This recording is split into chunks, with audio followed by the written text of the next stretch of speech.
नमस्ते दोस्तों, स्वागत है हमारे YouTube चैनल मेरी कहानियाँ चैनल पर। तो आज की कहानी है, मेरा नाम संध्या शर्मा है। कई बार सोचती हूँ कि काश मैं ये सब कभी न झेलती, लेकिन किस्मत के पन्नों पर जो लिखा होता है उसे मिटा पाना किसी के बस में नहीं।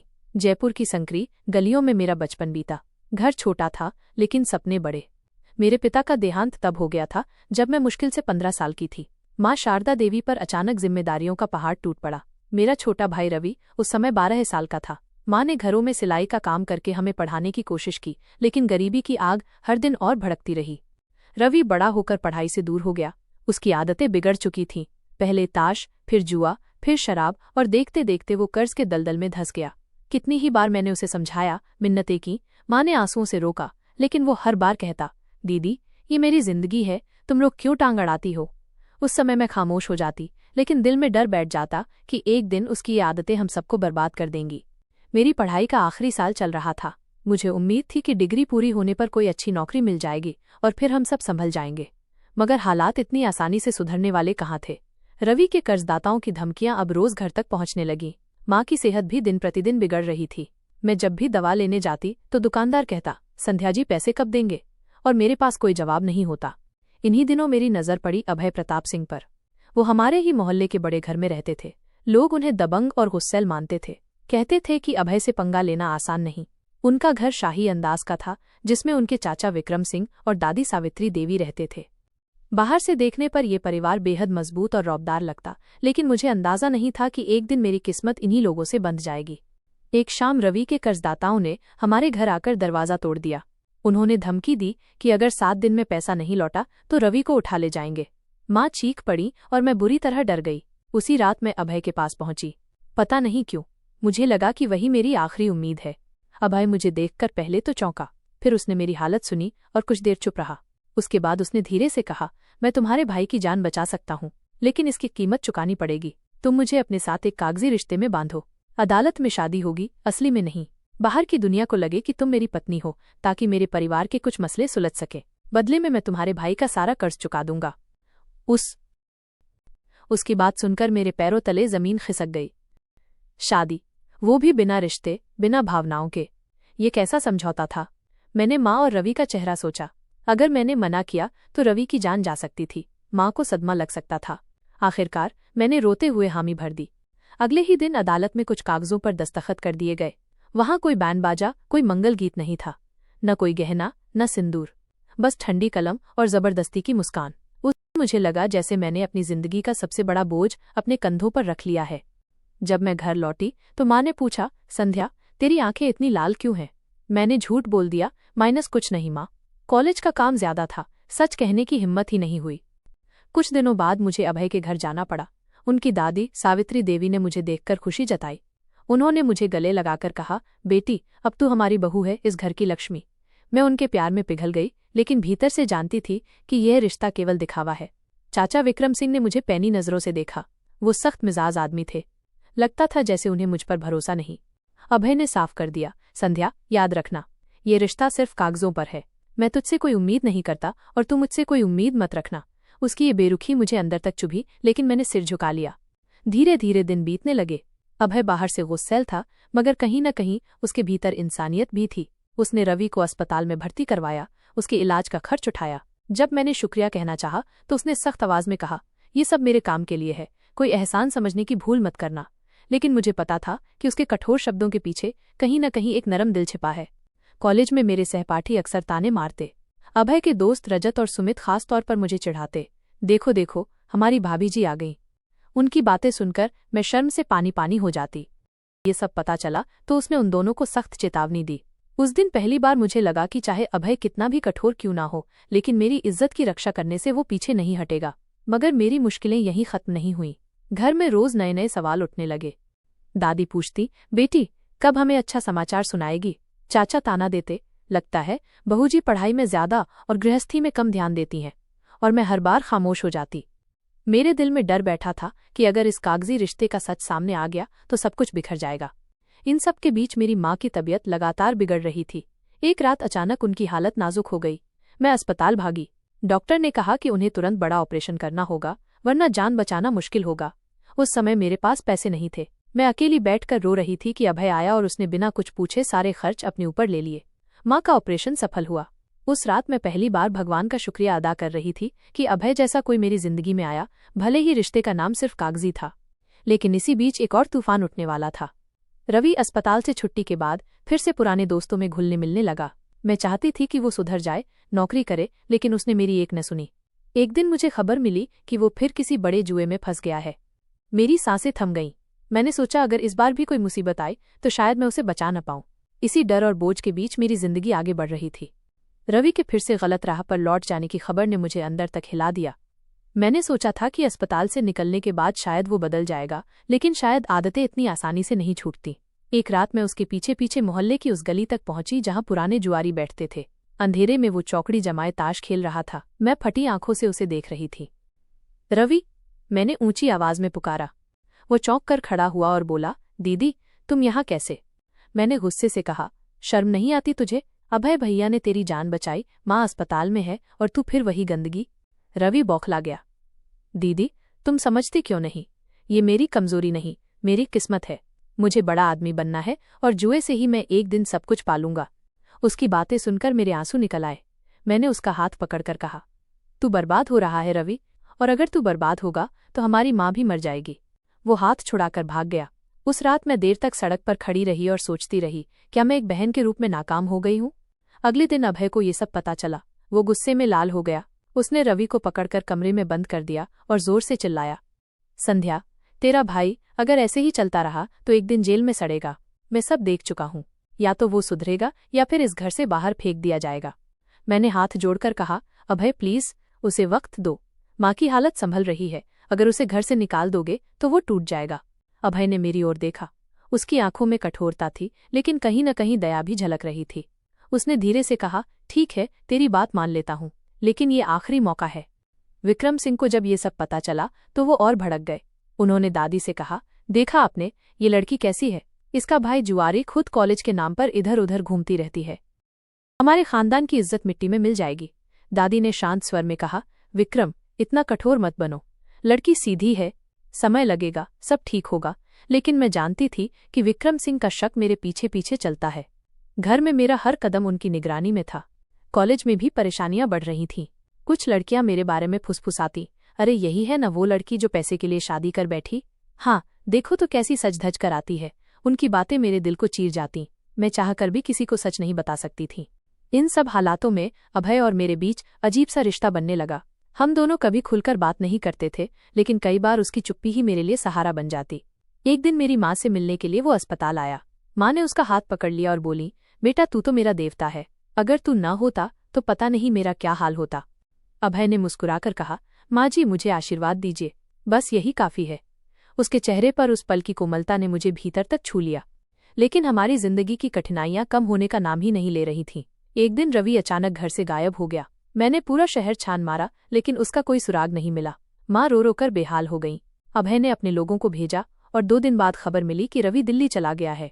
वो वहां कुछ संदिग्ध लोगों के साथ दिखा। अभय ने कहा, संध्या, तेरे भाई का रास्ता बहुत खतरनाक हो चुका है। जिन लोगों के साथ वो है वे अपराधी हैं। अगर अब भी नहीं रोका तो सब कुछ बर्बाद हो जाएगा। मेरे पैरों तले जमीन खिसक गई। मैंने हाथ जोड़कर कहा, अभय प्लीज, उसे बचा लो। मैं सब कुछ कर लूंगी, बस मेरा भाई जेल या मौत के मुंह में ना जाए। उसने गहरी सांस ली और बोला, ठीक है, मैं कोशिश करता हूँ। कुछ दिनों बाद रवि को किसी तरह समझाकर जयपुर वापस लाया गया, लेकिन उसके चेहरे पर जिद साफ झलक रही थी। उसने मुझसे कहा, दीदी तुम चाहे जितना समझाओ, मैं अपनी राह खुद चुनूंगा। मुझे बड़ा बनना है और इसके लिए सही गलत का सोचने का वक्त नहीं है। मैंने रोते हुए कहा, रवि तुझे समझ क्यों नहीं आता? तेरा ये बड़ा बनने का सपना हमें बर्बाद कर देगा। वो चुप रहा और फिर कमरे का दरवाजा बंद कर लिया। इन सबके बीच मेरे और अभय के रिश्ते में भी खटास और मिठास का अजीब खेल चल रहा था। कभी वो मुझ पर गुस्सा करता तो कभी मेरी मदद के लिए सब कुछ दांव पर लगा देता। मैं कई बार सोचती, अगर ये रिश्ता सिर्फ कागजी है तो क्यों उसकी परवाह मुझे इतनी होने लगी है? क्यों उसके बिना सब सूना लगता है? एक शाम दादी ने मुझे बुलाकर कहा, बेटी तू हमारे घर की बहू है। अभय थोड़ा कठोर है, लेकिन दिल से बुरा नहीं। अगर तू उसे समझेगी तो देखना, वो तुझे अपना लेगा। घर का चिराग तेरे हाथ में है। उनकी बात सुनकर मेरे होंठ कांप उठे। मैं कैसे बताती कि ये रिश्ता असल में है ही नहीं। इसी बीच विक्रम सिंह की साजिशें तेज होने लगी। उन्हें लगता था कि मैं उनके लिए खतरा हूं। उन्होंने कई बार अभय के कान भरे, भाई, ये लड़की तुझे बर्बाद कर देगी। इसके घरवाले वैसे ही बदनाम हैं। अब तू ही सोच, क्या ऐसा रिश्ता हमारे खानदान के लायक है? अभय हर बार चुप हो जाता, लेकिन मैं देख सकती थी कि वो अंदर से उलझन में है। मेरी जिंदगी की मुश्किलें अभी खत्म नहीं हुई थीं। एक दिन कॉलेज से लौटते वक्त कुछ अज्ञात लोग मेरे पीछे लग गए। वे बाइक पर थे और लगातार मेरा पीछा कर रहे थे। मेरा दिल जोर जोर से धड़कने लगा। तभी अचानक अभय अपनी कार में आया और मुझे अंदर खींच लिया। उसने गुस्से से कहा, पागल हो क्या? अकेली क्यों निकल पड़ी थी? मैं कांपते हुए बोली, मुझे लगा सब ठीक है। उसने कार का दरवाजा जोर से बंद किया और कहा, जब तक मैं जिंदा हूं कोई तुझे छू भी नहीं सकता। उस पल मुझे पहली बार लगा कि शायद मैं उसके लिए सिर्फ दिखावे की बीवी नहीं रही। शायद कहीं न कहीं वो भी मेरी परवाह करने लगा है। लेकिन इस सच्चाई को मैं खुद से भी स्वीकारने से डरती थी। मेरे जीवन का वो दौर किसी तूफान से कम नहीं था। एक ओर माँ की बीमारी और उनकी बेचैनी, दूसरी ओर रवि का बिगड़ता हुआ रास्ता और तीसरी ओर विक्रम सिंह का संदेह। इन सबके बीच मैं खुद को रोज चौराहे पर खड़ा पाती थी। रवि अब सिर्फ जुए या गलत दोस्तों तक सीमित नहीं रहा था। उसकी संगति ऐसे लोगों से हो गई थी जिनका नाम सुनकर ही लोग डर जाएं। कई बार फोन पर अजनबी आवाजें आती और धमकी भरे लहजे में पूछती, रवि कहाँ है? उसे कह देना, अगर हिसाब साफ नहीं किया तो अंजाम बहुत बुरा होगा। मैं कांप जाती। ये सब बातें मैंने माँ को कभी नहीं बताईं। अगर माँ को सच्चाई पता चलती तो उनकी सांसें वहीं थम जातीं। अभय को जब इन धमकियों के बारे में पता चला तो उसने सख्त लहजे में कहा, संध्या, अब बस। तुम्हारा भाई जिस दलदल में घुस रहा है वहां से बाहर निकालने के लिए कानून से भी टकराना पड़े तो मैं पीछे नहीं हटूंगा। उसकी आवाज में गुस्से के साथ साथ चिंता भी थी। मैंने उसकी आंखों में देखा और पहली बार महसूस किया कि वो सिर्फ मेरे लिए नहीं बल्कि मेरे परिवार के लिए भी लड़ रहा है। लेकिन रवि समझने को तैयार नहीं था। एक रात वो घर से गायब हो गया। कई दिन तक उसका कोई अता पता नहीं चला। हम सब परेशान थे। तभी अचानक पुलिस का फोन आया। रवि को एक बड़े अपराध में पकड़ा गया था। खबर सुनते ही मेरी आंखों के सामने अंधेरा छा गया। मैं तुरंत थाने पहुंची। वहां रवि लोहे की सलाखों के पीछे बैठा था। उसका चेहरा थका हुआ, लेकिन आंखों में अब भी वही जिद थी। रवि, मैंने रोते हुए कहा, तूने ये क्या कर डाला? क्या यही तेरे सपनों का बड़ा आदमी बनने का रास्ता है? वो चुप रहा, सिर्फ नजरें झुकाए बैठा रहा। अभय भी वहां पहुंचा। उसने इंस्पेक्टर से बात की और किसी तरह रवि को जमानत पर छुड़वाया। लेकिन बाहर आते ही उसने मुझे सख्ती से कहा, संध्या, अब फैसला तुम्हें लेना होगा। या तो तुम खुद अपने भाई को संभालो या फिर मुझे कदम उठाना पड़ेगा। मैं और बार बार उसे जेल से छुड़वाने नहीं आऊंगा। उसकी बातें मेरे दिल को चीर गईं। मैं समझती थी कि अभय सही है, लेकिन एक बहन होने के नाते मेरा दिल भाई को छोड़ने की इजाजत नहीं दे रहा था। घर लौटने पर विक्रम सिंह ने आग में घी डालने का काम किया। वो दादी से बोले, देखा आपने, मैंने पहले ही कहा था, ये लड़की अपने साथ साथ पूरे घर को बर्बाद कर देगी। इसके घरवाले अपराधी हैं। अब तो सबूत भी सामने है। मैंने चुपचाप उनकी बातें सुनी। मेरा दिल कह रहा था कि एक दिन मैं इन सब आरोपों का जवाब दूंगी, लेकिन उस वक्त मेरे पास कोई ताकत नहीं थी। माँ की तबीयत भी रवि की गिरफ्तारी की खबर सुनकर और बिगड़ गई। उनका बुखार बढ़ गया और डॉक्टर ने साफ कह दिया, इन्हें किसी तरह तनाव से दूर रखिए, नहीं तो हालत गंभीर हो सकती है। मैं हर रात माँ के सिरहाने बैठती, उन्हें कहानियां सुनाती, लल्लबाई गाती, ताकि उन्हें थोड़ी नींद आ सके। लेकिन भीतर ही भीतर मैं खुद टूट रही थी। इन्हीं दिनों एक अजीब बदलाव आया। अभय अब पहले से ज्यादा मेरे करीब आने लगा। कभी देर रात वो चुपचाप माँ की दवा लाने चला जाता, कभी खुद मुझे कॉलेज छोड़ देता। एक दिन उसने बहुत धीमी आवाज में कहा, संध्या, तूने जितना सहा है उतना कोई और होता तो कब का हार मान चुका होता। लेकिन तू अब भी डटी हुई है। शायद इसी जज्बे ने मुझे तेरी इज्जत करने पर मजबूर किया है। उसकी बातें सुनकर मेरी आंखों में आंसू आ गए। मैंने सोचा शायद किस्मत ने मुझे जिस रिश्ते में बांधा उसमें धीरे धीरे कुछ सच्चाई भी घुलने लगी है। लेकिन जिंदगी की राह इतनी आसान कहाँ थी। एक रात अचानक घर पर पुलिस का छापा पड़ा। सब हैरान रह गए। पुलिस ने बताया कि रवि फिर से गलत लोगों के साथ देखा गया और शक है कि वो किसी बड़ी वारदात में शामिल है। विक्रम सिंह ने जोर से कहा, अब तो सब सामने है। ये लड़की और इसका भाई हमारे खानदान के लिए कलंक है। दादी रो पड़ी। मैंने पुलिस वालों से गुहार लगाई, कृपया मेरी माँ की हालत बहुत खराब है, उन्हें ये सब न बताइए। अभय ने पुलिस से कहा, आपको जितनी जानकारी चाहिए मुझसे लीजिए, लेकिन इस परिवार की और बेइज्जती मत करिए। उस रात मैंने पहली बार खुद को पूरी तरह अकेला महसूस किया।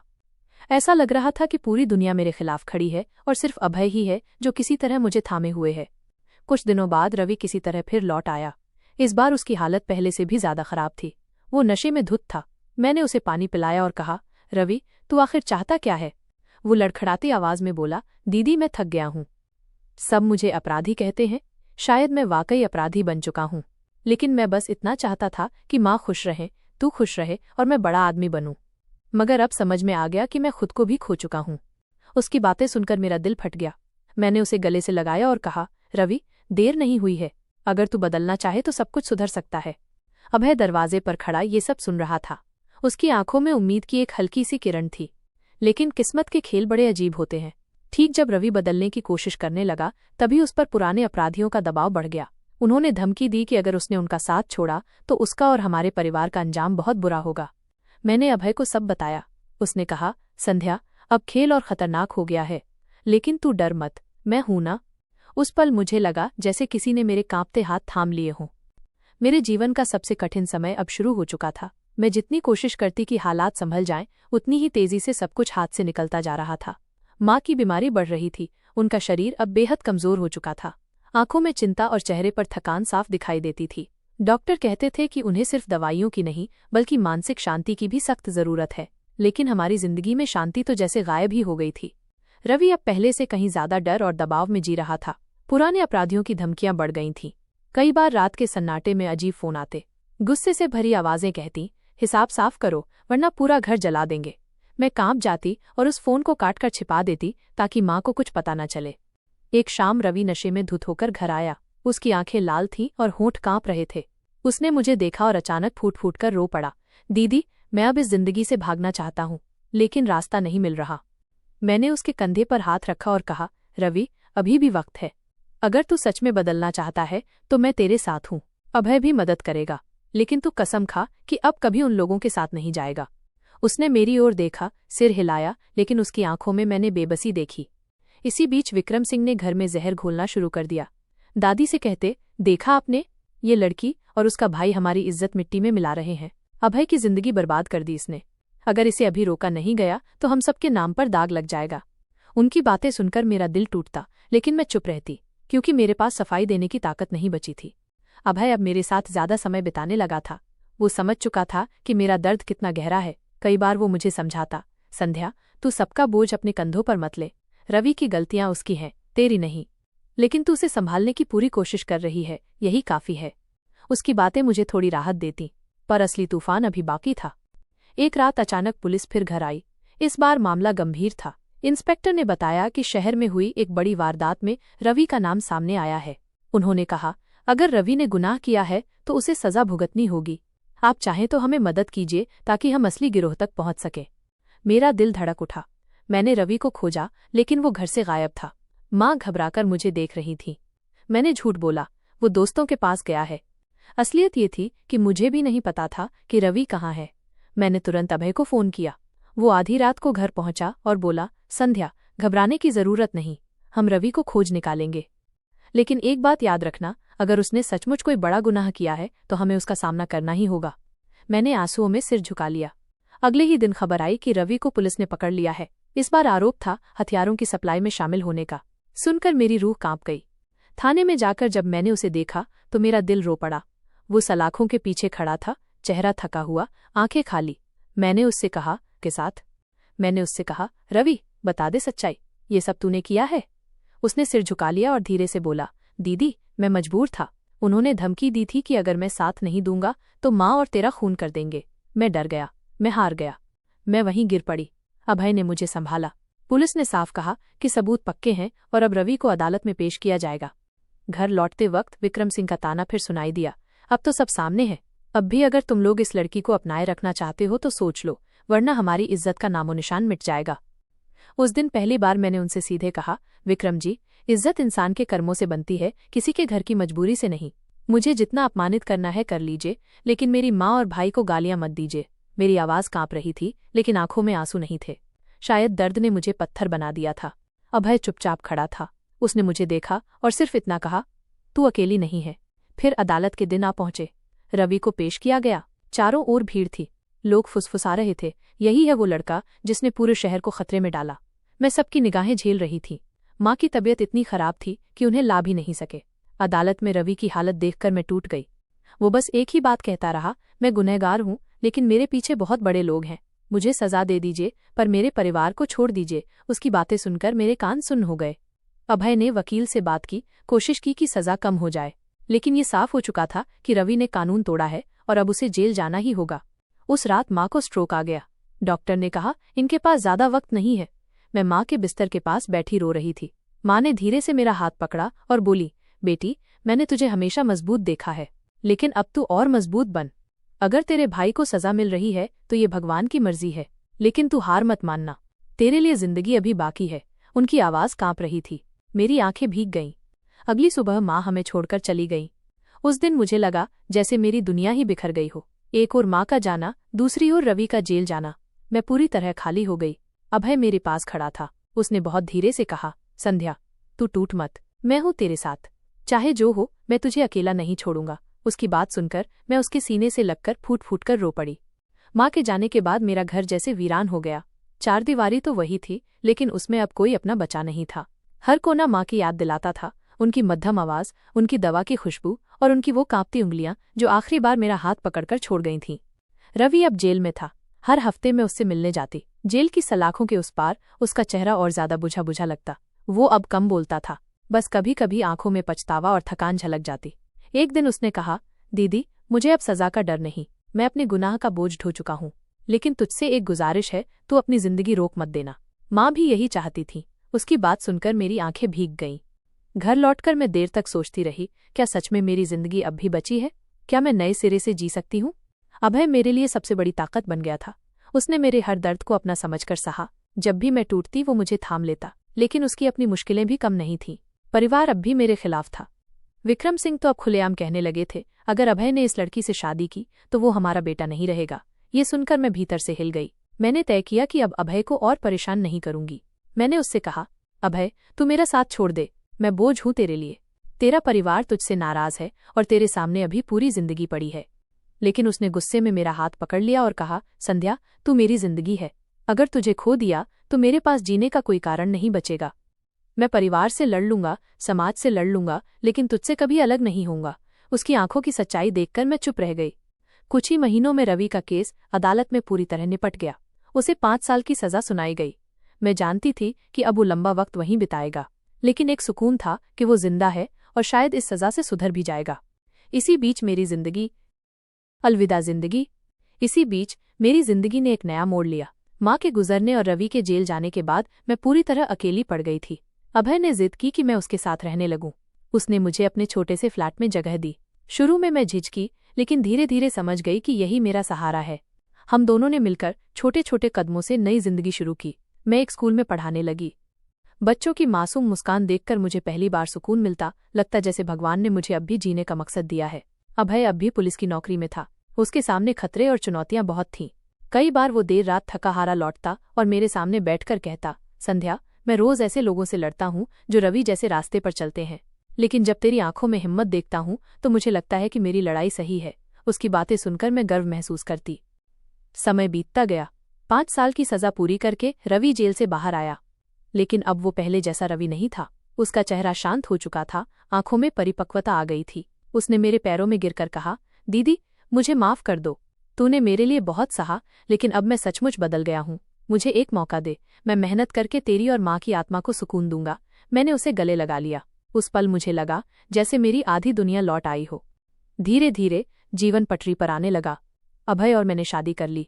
परिवार ने शुरुआत में विरोध किया, लेकिन बाद में हालात देखकर मान गए।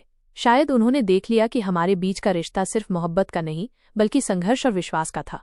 शादी के बाद भी हमने सपने बहुत बड़े नहीं रखे। बस सादा जीवन, सच्चाई और मेहनत को ही अपना आधार बनाया। रवि को हमने छोटे से बिजनेस में लगा दिया। वो दिन रात मेहनत करता ताकि किसी को ये न लगे कि वो अब भी वही पुराना लड़का है। आज जब मैं पीछे मुड़कर देखती हूँ तो लगता है कि मेरी जिंदगी मानो किसी उपन्यास की तरह रही है, जिसमें दर्द भी था, धोखा भी था, लेकिन साथ ही उम्मीद और जीत भी थी। मैंने अपनी माँ को खोया, भाई को जेल जाते देखा, समाज के ताने झेले, लेकिन फिर भी खुद को टूटने नहीं दिया। और ये सब सिर्फ इसलिए हो सका क्योंकि मेरे पास अभय जैसा साथी था, जिसने हर मोड़ पर मेरा हाथ थामे रखा। कभी कभी रात को छत पर बैठकर मैं आकाश की ओर देखती हूँ और माँ से कहती हूँ, माँ देखो, आपकी संध्या अब हार नहीं मानती। आपका बेटा भी अब बदल गया है। और आपकी दी हुई सीख माइनस हिम्मत मत छोड़ना आज भी मेरी सबसे बड़ी ताकत है। अब मैं जानती हूँ कि जिंदगी कभी आसान नहीं होती, लेकिन अगर इंसान सच्चाई और विश्वास के साथ जिए तो हर अंधेरा एक दिन खत्म हो ही जाता है। मेरी ये कहानी किसी फिल्मी किस्से जैसी लगेगी, लेकिन ये मेरी सच्ची दास्तान है। मैंने सीखा है कि गुनाह करने वाला चाहे अपना ही क्यों ना हो, उसे उसकी सजा मिलनी चाहिए। समाज के तानों से ज्यादा अहमियत अपने परिवार और अपने विश्वास की होती है। और सबसे बढ़कर इंसान को हालात चाहे कितने भी कठिन क्यों न हो, हिम्मत कभी नहीं छोड़नी चाहिए। आज मेरी जिंदगी भले ही पहले जैसी नहीं है, लेकिन अब इसमें सुकून है, अपनापन है और सबसे बढ़कर उम्मीद है। दोस्तों, वीडियो कैसा लगा कमेंट करके जरूर बताएं। वीडियो को लाइक और चैनल को सब्सक्राइब जरूर करें।